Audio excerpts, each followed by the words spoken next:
ಏನು ವಿಷಯ ಹನುಮಂತು? ನನ್ನ ಮಗಳು ಪಾರ್ವತಿಯಿಂದ ಈ ಮನೇಲಿ ಎಲ್ಲರ ನೆಮ್ಮದಿನೂ ಹಾಳಾಗಿದೆ ಅಮ್ಮೋರೆ. ಅದಕ್ಕೆ ನಮ್ಮನ್ನು ಕ್ಷಮಿಸ್ಬಿಡಿ. ಕ್ಷಮಿಸೋ ಅಂಥ ತಪ್ಪನ್ನ ನೀನೇನು ಮಾಡಿದೀಯ ಹನುಮಂತು? ಪಾಪ ಪಾರ್ವತಿನೂ ಏನೂ ಮಾಡಿಲ್ಲ. ಉದ್ದೇಶಪೂರ್ವಕವಾಗಿ ಅವಳಿಂದ ಯಾವ ತಪ್ಪು ನಡೆದಿಲ್ಲ.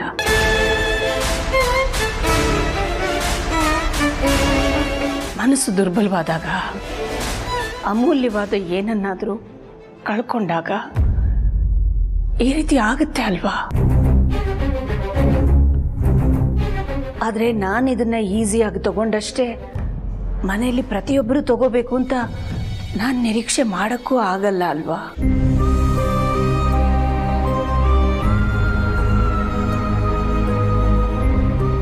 ನನಗೆ ಮನೆ ನೆಮ್ಮದಿ ಮುಖ್ಯ, ಪಾರ್ವತಿ ಆರೋಗ್ಯನೂ ಮುಖ್ಯ, ಅವಳ ನೆಮ್ಮದಿನೂ ಮುಖ್ಯ.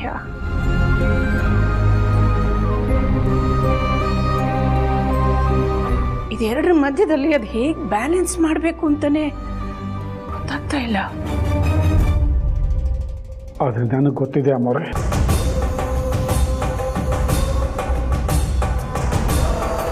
ನಡೀತಿರೋದನ್ನೆಲ್ಲ ಗಮನದಲ್ಲಿಟ್ಕೊಂಡು ನಾನೊಂದು ತೀರ್ಮಾನ ತೊಗೊಂಡ್ಬಿಟ್ಟಿದ್ದೀನಿ. ಅದಕ್ಕೆ ನಿಮ್ಮ ಒಪ್ಪಿಗೆನೂ ಬೇಕಾಗಿತ್ತು. ಯಾಕಂದರೆ ಇದು ನಿಮ್ಮ ಮಗನಿಗೂ ಸಂಬಂಧಪಟ್ಟಿದ್ದು.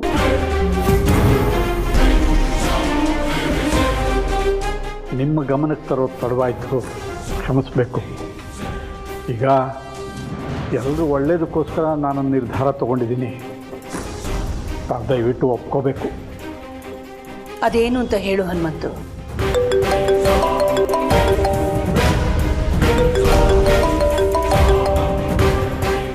ಪಾರ್ವತಿ ಫೋನ್ ಮಾಡ್ತಿದ್ದಾಳೆ.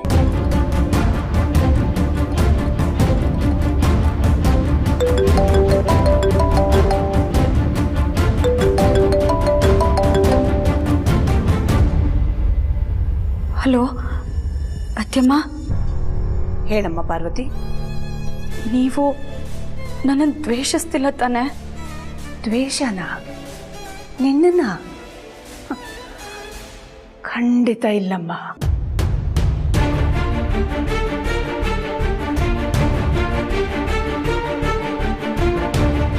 ಆತ್ಮೀಯರ ಮಧ್ಯದಲ್ಲಿ ಒಂದು ಸಣ್ಣ ಬೇಸರ ಮೂಡುತ್ತಲ್ಲ, ಅಂತ ಕ್ಷುಲ್ಲಕ ಬೇಸರ ಅಷ್ಟೆ. ಹಾಗಾದ್ರೆ ನೀವು ಆ ಬೇಸರನ ಮರಿಬೋದಲ್ವಾ?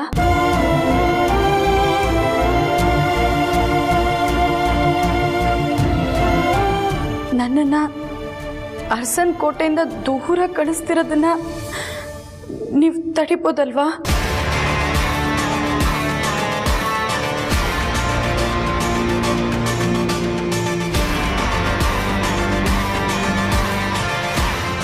ಪಾರ್ವತಿ, ಏನು ಹೇಳ್ತಿದೀಯ ನೀನು?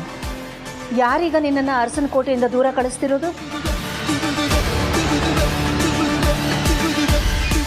ಅಪ್ಪ.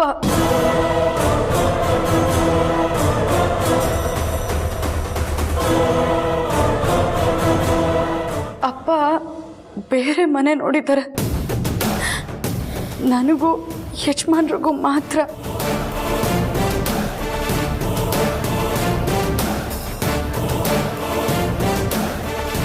ನಮ್ಮಿಬ್ರಿಗೂ ಬೇರೆ ಮನೆ ಮಾಡ್ಕೊಂಡು ಹೋಗಿ ಅಂತ ಹೇಳ್ತಾ ಇದ್ದಾರೆ ಅತ್ಯಮ್ಮ. ಅತ್ಯಮ್ಮ, ಅಪ್ಪಂಗೆ ನೀವಾದ್ರೂ ಹೇಳಿ.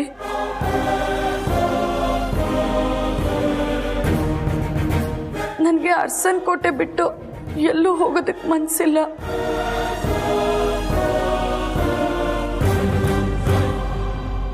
ಹಾಗಾದ್ರೆ ನನ್ನ ಮಗ ಸೊಸೆನ ಬೇರೆ ಬಾಡಿಗೆ ಮನೆಗೆ ಕಳಿಸೋದಕ್ಕೆ ಕೇಳ್ತಾ ಇದ್ದು ಒಪ್ಪಿಗೆನಾ? ಮಗ ಸೊಸೆ ಮನೆಯಿಂದ ಹೊರಗಿದ್ದಾರೆ ಅನ್ನೋದೇ ನೋವಿನ ವಿಷಯ. ಆದರೆ ಈಗ ಗೇಟಿಂದನೂ ಹೊರಗೆ ಹೋಗ್ಬೇಕಾ? ಅಷ್ಟು ಕಲ್ಲು ಮನಸ್ಸು ಹನುಮಂತನಾದ್ರೂ ಅದು ಹೇಗೆ ಮಾಡ್ದ?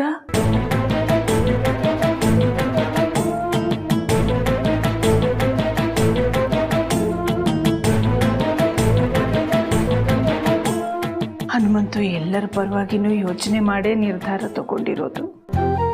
ಆ ನಿರ್ಧಾರಕ್ಕೆ ಒಪ್ಪಿಗೆ ಕೊಡೋದಷ್ಟೇ ಈಗ ನನ್ನ ಕರ್ತವ್ಯ.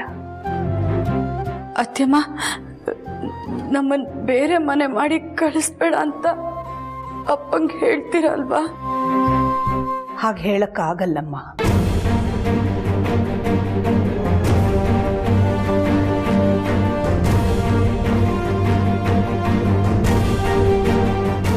ಹನುಮಂತು ಹೇಳೋದು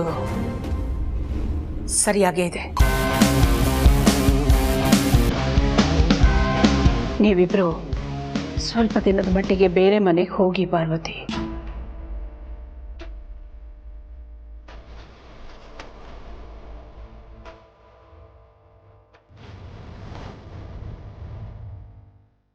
ಅತ್ತೆಮ್ಮ, ನೀವು ಕೂಡ ಮಕ್ಕಳಿಗೆ ಒಳ್ಳೇದಾಗ್ಲಿ ಅಂತಾನೆ ದೊಡ್ಡೋರು ಯಾವಾಗಲೂ ಯೋಚನೆ ಮಾಡೋದು. ಹನುಮಂತನು ಹಾಗೆ ಯೋಚನೆ ಮಾಡಿದ್ದಾನೆ.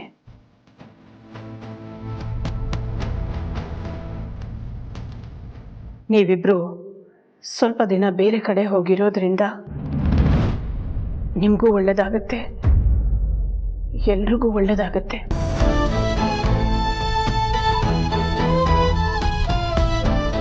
ಇದೆಲ್ಲ ಹನುಮಂತಗೆ ಅನಿಸಿದೆ ಅನ್ನೋದಾದ್ರೆ ಅದನ್ನು ಗೌರವಿಸ್ಬೇಕಾದ್ದು ಅವನ ಮಗಳಾಗಿ ನಿನ್ನ ಕರ್ತವ್ಯ. ನಮ್ಮ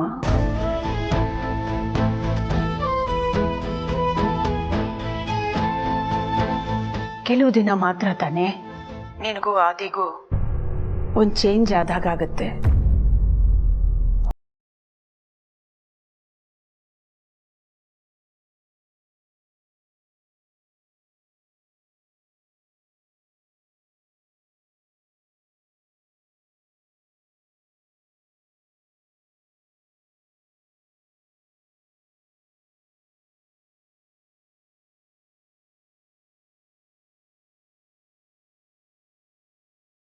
ನಿಮ್ಮಿಂದ ತುಂಬ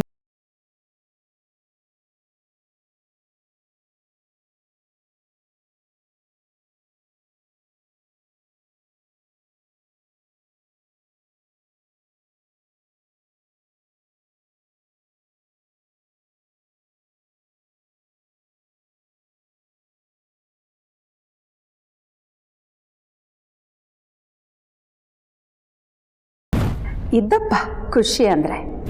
ಪಾರ್ವತಿನ ಅರಸನ ಕೋಟೆಗೆ ವಾಪಸ್ ಕರ್ಕೊಂಬರ್ಬೇಕು ಅಂತ ಹಾತುರ್ತಾ ಇದ್ದವರೇ ಈಗ ಪಾರ್ವತಿನ ಅರಸನ ಕೋಟೆಯಿಂದಲೇ ಹೊರಗೆ ಕಳಿಸ್ತಿದ್ದಾರೆ. ಈ ದೂರ ಕೆಲವು ದಿನದ ಮಟ್ಟಕ್ಕೆ ಅಂತ ಎಲ್ಲರೂ ಅಂದ್ಕೊಂಡಿದ್ದಾರೆ. ಆದರೆ ಒಂದು ಸಲ ಪಾರ್ವತಿ ಇಲ್ಲಿಂದ ಹೋಗಲಿ, ಆಮೇಲೆ ಅರಸನ ಕೋಟೆಯಿಂದ ಶಾಶ್ವತವಾಗಿ ಅವಳನ್ನ ಅಲ್ಲೇ ಹೊರಗುಳಿಯೋ ದಾರಿನ ನಾನು ಹುಡುಕ್ತೀನಿ.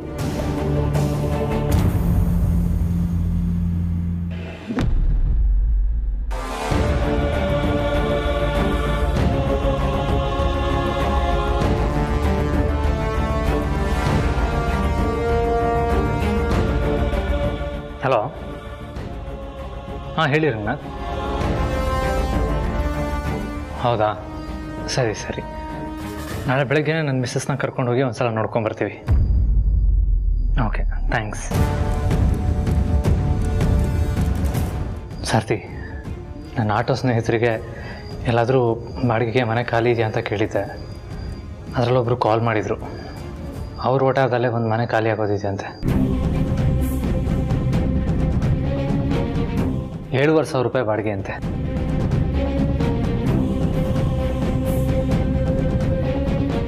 ಪಾರು, ನಾಳೆ ಬೆಳಗ್ಗೆನೆ ನಾನು ನೀನು ಹೋಗಿ ಮನೆ ನೋಡ್ಕೊಂಡು ಬರೋಣ. ನಿನಗೇನಾದರೂ ಮನೆ ಇಷ್ಟ ಆದರೆ ನಾವು ಟೋಕನ್ ಅಡ್ವಾನ್ಸ್ ಕೊಟ್ಟು ಬರೋಣ. ಮತ್ತೆ ಯಾವುದಾದ್ರೂ ಒಳ್ಳೆ ದಿನ ನೋಡಿ ಮನೆ ಶಿಫ್ಟ್ ಮಾಡ್ಬೋದು. ಅದು ಆದಷ್ಟು ಬೇಗ.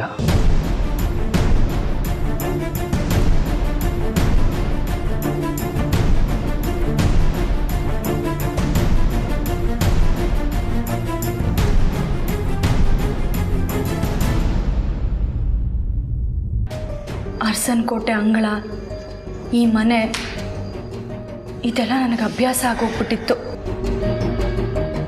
ಕೊನೆವರೆಗೂ ನಾವು ಅರಸನ ಕೋಟೆಲ್ಲೇ ಇರ್ತೀವಿ ಅಂತ ಅಂದ್ಕೊಂಡಿದ್ದೆ. ಈಗ ಹೊಸ ಜಾಗ, ಹೊಸ ಮನೆ, ಇದಕ್ಕೆಲ್ಲ ಹೊಂದ್ಕೊಳ್ಳೋದು ನನಗೆ ಕಷ್ಟ ಆಗ್ಬೋದೋ ಏನೋ. ಹಳ್ಳಿಯಿಂದ ಪಾರು ನೀನು ಈ ಊರಿಗೆ ಬಂದಿಲ್ಲ, ಅರಸನಕೋಟೆಯಲ್ಲೇ ಕೆಲಸ ಮಾಡೋದು ಅಂತ ಆಯ್ತಲ್ಲ. ಆಗಲೂ ನೀನು ಇದೇ ಮಾತು ಹೇಳಿದ್ದೆ. ನಿನಗೆ ನೆನಪಿದೆಯೋ ಇಲ್ವೋ? ನನಗೆ ಚೆನ್ನಾಗಿ ನೆನಪಿದೆ.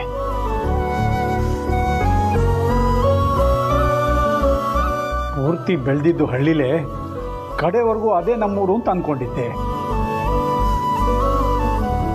ಹುಟ್ಟಿ ಬೆಳೆದಿದ್ದು ಹಳ್ಳಿನ ಬಿಟ್ಬಿಟ್ಟು ಹೇಗಿಲ್ಲಿ ಬರಲಿ ಅಂತ ಕಣ್ಣೀರು ಹಾಕಿದ್ದೆ ಇಡೀ ದಿನ ಕೂತು. ಆಮೇಲೆ ಏನಾಯ್ತು?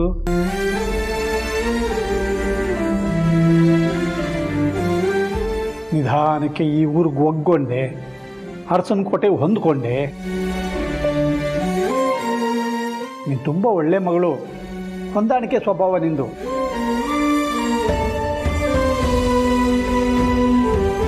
ಯಾವುದೇ ಹೊಸ ಜಾಗಕ್ಕೆ ಹೋದರೂ ಬೇಗ ಹೊಂದ್ಕೊಂಡ್ಬಿಡ್ತೀಯ.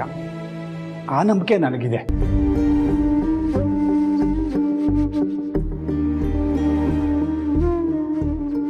ಆದರೆ ಹಳ್ಳಿಯಿಂದ ಇಲ್ಲಿಗೆ ಅಕ್ಕ ಬಂದಾಗ ಅರಸನಕೋಟೆಗೆ ಬೇಗ ಹೊಂದ್ಕೊಂಡಿದ್ದು, ಇಲ್ಲಿ ನಾನು ನೀನು ಇದ್ದಿದ್ಕೆ. ಈಗ ಹೊಸ ಮನೆಗೆ ಹೋದಾಗ ಅವಳಿಗಲ್ಲಿ ಯಾರಿರ್ತಾರೆ?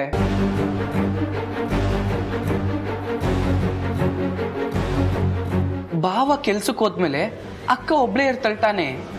ಈ ಮನೇಲೂ ಪಾಪ ಹಾಗೇ ಇದ್ಲು, ಬೇರೆ ಮನೆ ಆಗ್ಬೇಕಿತ್ತು.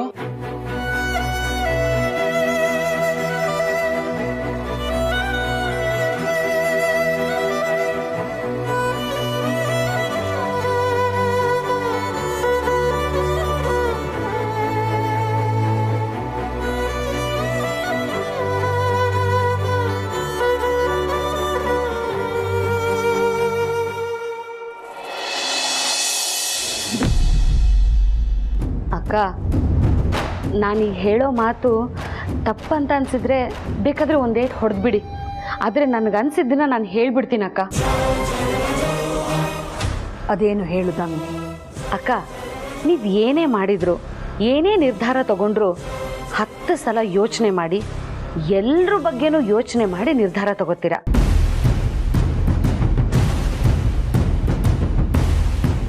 ಆದರೆ ಈ ಸಲ ಆದಿತ್ಯ ಪಾರ್ವತಿ ಬಗ್ಗೆ ಇನ್ನೊಂದು ಸಲ ಯೋಚನೆ ಮಾಡಿದರೆ ಚೆನ್ನಾಗಿರ್ತಿತ್ತು ಅಂತ ನಂಗೆ ಅನ್ನಿಸ್ತಿದೆ. ಹನುಮಂತು ಬಂದು ಹೇಳಿದ ತಕ್ಷಣ ಆದಿತ್ಯ ಪಾರ್ವತಿನ ದೂರ ಹೋಗಿ ಅಂತ ನೀವು ಹೇಳಬಾರ್ದಿತ್ತು ಅಕ್ಕ. ಪಾಪ ಪಾರ್ವತಿ ಮೊದಲೇ ಮಗುನ ಕಳ್ಕೊಂಡಿದ್ದಾಳೆ. ಈಗ ಇನ್ನೂ ದೂರ ಕಳಿಸಿದ್ರೆ ಇನ್ನೂ ಒಂಟಿತನ ಕಾಡಲ್ವಕ್ಕ ಅವಳಿಗೆ? ಪಾರ್ವತಿ ಪರವಾಗಿ ಯೋಚನೆ ಮಾಡ್ತಿರೋ ಈ ನಿನ್ನ ಬದಲಾವಣೆ ನನಗೆ ಎಷ್ಟು ಖುಷಿ ಕೊಡ್ತಿದೆಯೋ, ಪಾರ್ವತಿನ ದೂರ ಕಳಿಸ್ಬೇಕಲ್ಲ ಅನ್ನೋ ವಿಷಯ ಅದಕ್ಕಿಂತ ಹೆಚ್ಚಿನ ನೋವನ್ನು ಕೊಡ್ತಿದೆ.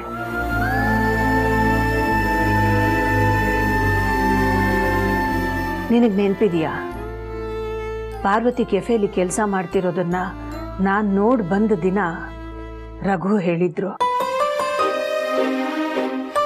ಆ ಕೆಫೆನೇ ಪರ್ಚೇಸ್ ಮಾಡಿ ಅವ್ರಿಗೆ ಕೊಟ್ಬಿಡೋಣವಾ ಅಂತ. ಆಗ ನಾನೇ ಹೇಳಿದ್ದೆ, ಬೇಡ, ಅವರು ತಮ್ಮ ಅಸ್ತಿತ್ವನ ಕಂಡ್ಕೋಬೇಕು, ತಮ್ಮ ಕಾಲ ಮೇಲೆ ತಾವು ನಿಂತ್ಕೋಬೇಕು ಅಂತ ಮನೆಯಿಂದ ಹೊರಗಡೆ ಹೋಗಿರೋದು. ಈಗ ನಾವೇನಾದರೂ ಈ ಥರ ಸಹಾಯ ಮಾಡಕ್ಕೆ ಹೋದರೆ ಇವರು ನಮ್ಮನ್ನು ಬೆಳೆಯಕ್ಕೆ ಬಿಡೋದಿಲ್ಲ, ನಮ್ಮ ಐಡೆಂಟಿಟಿನ ಕಂಡುಕೊಳ್ಳೋಕ್ಕೆ ನಮ್ಮಿಂದ ಸಾಧ್ಯ ಆಗಲ್ಲ ಅಂತ ಗೇಟಿಂದನೇ ಹೊರಗೆ ಹೋಗ್ಬಿಟ್ರೆ? ಆಗಲೇ ನಾವೆಲ್ಲರೂ ಡಿಸೈಡ್ ಮಾಡಿದ್ವಿ, ಪಾರ್ವತಿ ಆದಿತ್ಯ ನಮ್ಮ ಕಣ್ಣು ಮುಂದೆನೇ ಇರೋದು ನಮಗೆ ತುಂಬ ಮುಖ್ಯ. ಅವರ ಆದರ್ಶಗಳಿಗೆ, ಅವರ ಅಭಿಪ್ರಾಯಗಳಿಗೆ ನಾವು ಯಾವ ಕಾರಣಕ್ಕೂ ಅಡ್ಡಿ ಮಾಡೋದು ಬೇಡ ಅಂತ.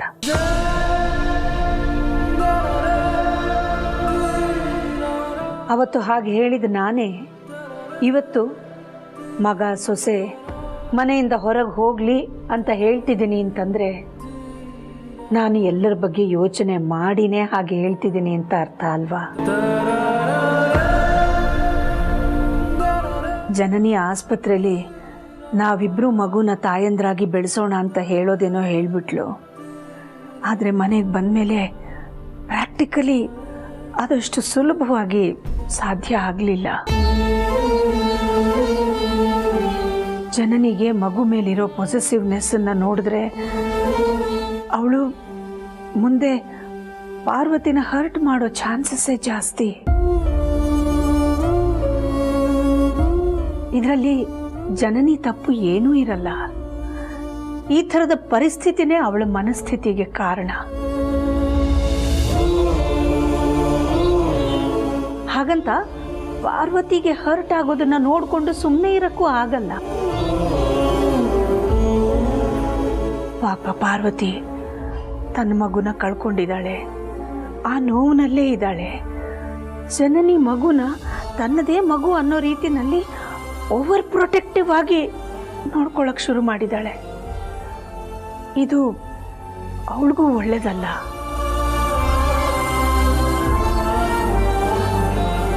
ಅದಕ್ಕೆ ಮಗು ಕಳ್ಕೊಂಡಿರೋ ನೋವನ್ನ ಅವಳು ಮರೆಯೋವರೆಗೂ ಅಥವಾ ಆ ನೋವು ಸ್ವಲ್ಪ ಕಡಿಮೆ ಆಗೋವರೆಗೂ ದೂರದಲ್ಲೇ ಇರಲಿ. ಸ್ವಲ್ಪ ಸಮಯ ಆದಮೇಲೆ ಅವಳ ಮನಸ್ಥಿತಿಯಲ್ಲಿ ಸುಧಾರಣೆ ಆದಮೇಲೆ ಆದಿಗೆ ಹೇಳಿ ವಾಪಸ್ ಕರೆಸ್ಕೊಂಡ್ರಾಯ್ತು.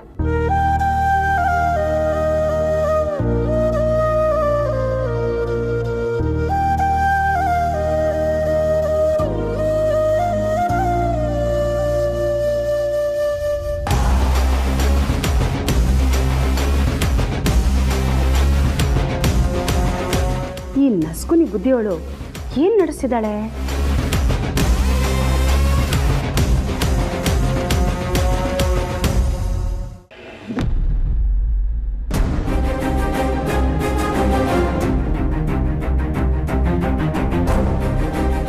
ದೊಡ್ಡಯಜಮಾನ್ರೆ, ಯಾಕೆ ಇಷ್ಟೊಂದು ತಡ ಆಯಿತು? ಬೆಳಿಗ್ಗೆನೇ ಹೊರಟ್ರಿ ಅಲ್ವಾ ಬಾಡಿಗೆ ಮನೆ ನೋಡೋದಕ್ಕೆ ಅಂತ? ಹೌದು ಸರ್ತಿ, ಇವತ್ತು ನೋಡಿದ್ದು ಒಂದು ಬಾಡಿಗೆ ಮನೆ ಅಲ್ಲ, 6 ಬಾಡಿಗೆ ಮನೆ. ನಿಮ್ಮ ಸ್ನೇಹಿತರ ಮನೆ ಹತ್ರ ಯಾವುದೋ ವಟಾರದ ಮನೆ ಖಾಲಿ ಆಗೋದ್ರಲ್ಲಿದೆ, ಅದು ನೋಡ್ಕೊಂಡು ಬರೋಕ್ಕೆ ಹೋಗ್ತೀವಿ ಅಂತಲ್ವಾ ನೀವು ರಾತ್ರಿ ಹೇಳಿದ್ದು?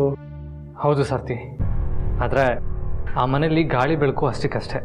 ಹಾಗಾಗಿ ನನಗೂ ಪಾರಿಗೂ ಇಬ್ಬರಿಗೂ ಅದಿಷ್ಟ ಆಗಲಿಲ್ಲ. ನಾವು ಬೇರೆ ಮನೆ ಮಾಡ್ಕೊಂಡು ಹೋಗೋದನ್ನ ನಿಧಾನ ಮಾಡೋದಕ್ಕಾಗಲ್ಲ ಅನ್ನೋ ಅರಿವು ನಮಗಿದೆ. ಅದಕ್ಕೆ ಸ್ವಲ್ಪ ದುಡ್ಡು ಖರ್ಚಾದರೂ ಪರವಾಗಿಲ್ಲ ಅಂತ ಮನೆ ತೋರಿಸೋ ಬ್ರೋಕರ್ನ ಕಾಂಟ್ಯಾಕ್ಟ್ ಮಾಡಿದ್ವಿ.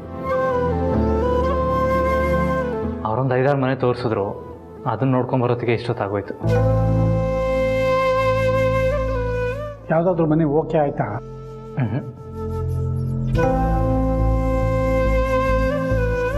ಯಾಕೋ ಪಾರುಗೆ ಯಾವ ಮನೇನೂ ಇಷ್ಟ ಆಗಲಿಲ್ಲ. ಮನೇಲಿ ಜಾಸ್ತಿ ಹೊತ್ತಿರೋದು ಪಾರುನೇ ಅಲ್ವಾ, ಅವಳಿಗೆ ಇಷ್ಟ ಆಗದೆ ನಾನು ಅದನ್ನು ಹೇಗೆ ಫೈನಲ್ ಮಾಡಲಿ? ದೊಡ್ಡ ಯಜಮಾನ್ರೆ, ನಾನೊಂದು ಮನೆ ನೋಡಿದ್ದೀನಿ. ನಮ್ಮ ಚೆನ್ನಪ್ಪಣ್ಣ ಇದ್ದಾರಲ್ಲ, ಅವ್ರ ಅಣ್ಣನ ಮನೆ.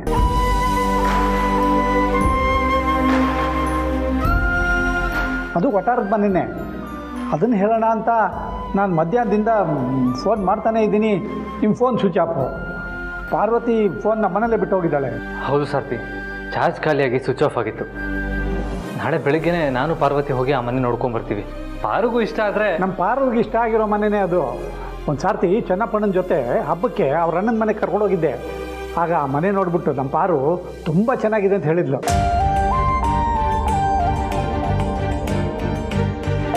ವಟಾರದ ಮನೆ ಆದರೂ ತುಂಬ ಅಚ್ಚುಕಟ್ಟಾಗಿದೆ. ನಮ್ಮ ಮನೆಗೂ ಹತ್ರನೇ. ಟೋಕನ್ ಅಡ್ವಾನ್ಸ್ ಎಲ್ಲ ಏನೂ ಕೊಡೋದು ಬೇಡ. ನಾಳೆನೇ ಹೋಗಿ ಹಾಲು ಉಕ್ಕಿಸ್ಬಿಟ್ಟು ಶಿಫ್ಟಿಂಗ್ ಬೇಕಾದರೆ ನಾಡದ್ದು ಮಾಡಿದ್ರೆ ಆಯಿತು. ಪಾರ್ವತಿಗೆ ಇಷ್ಟವಾದ ಮನೆ ಅಂದರೆ ಏನು ತೊಂದರೆ ಇಲ್ಲ. ನಾಳೆ ಬೆಳಿಗ್ಗೆನೇ ಹಾಲು ಉಕ್ಸೋಣ. ನನ್ನನ್ನು ಯಾಕೆ ಕೇಳ್ತೀರಾ ಯಜಮಾನ್ರೆ? ನಿಮ್ಮ ಮಾವ ಹೇಳ್ತಾ ಇದ್ದಾರಲ್ಲ, ಹೋಗ್ತಾ ಇರೋದಷ್ಟೇ. ಹಾಲು ಉಕ್ಸೋದಾದ್ರೂ ಏನಕ್ಕೆ? ನಾಳೆವರೆಗೂ ಯಾಕೆ ಕಾಯಬೇಕು? ಈಗಲೇ ಹೋಗೋಣ. ಉಟ್ಪಟ್ಟೆಲೆ ಹೊಟ್ಬಿಡೋಣ ಬನ್ನಿ. ಪಾರ್ವತಿ, ಯಾಕಮ್ಮ ಹೀಗೆಲ್ಲ ಮಾತಾಡಿ ನನ್ನ ಹೊಟ್ಟೆ ಉರಿಸ್ತೀಯ?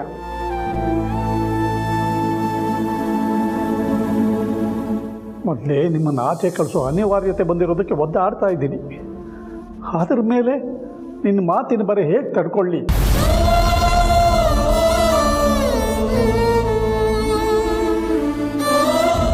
ಈಗ ನಿನ್ನನ್ನು ಈ ಮನೆಯಿಂದ ಸ್ವಲ್ಪ ದಿನ ದೂರ ಕಳಿಸ್ಲಿಲ್ಲ ಅಂದರೆ ನೀನು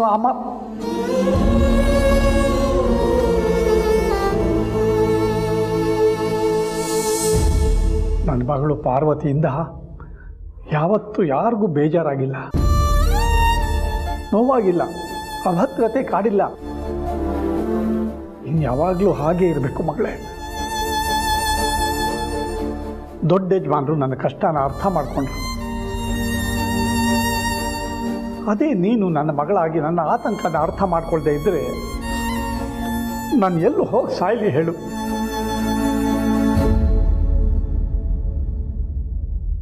ಯಜಮಾನ್ರೆ, ಬೆಳಿಗ್ಗೆ ಬೇಗ ಹೋಗಿ ಅಪ್ಪ ನೋಡಿರೋ ನಮ್ಮನೇಲಿ ಹಾಲು ಉಕ್ಸ್ಬರೋಣ.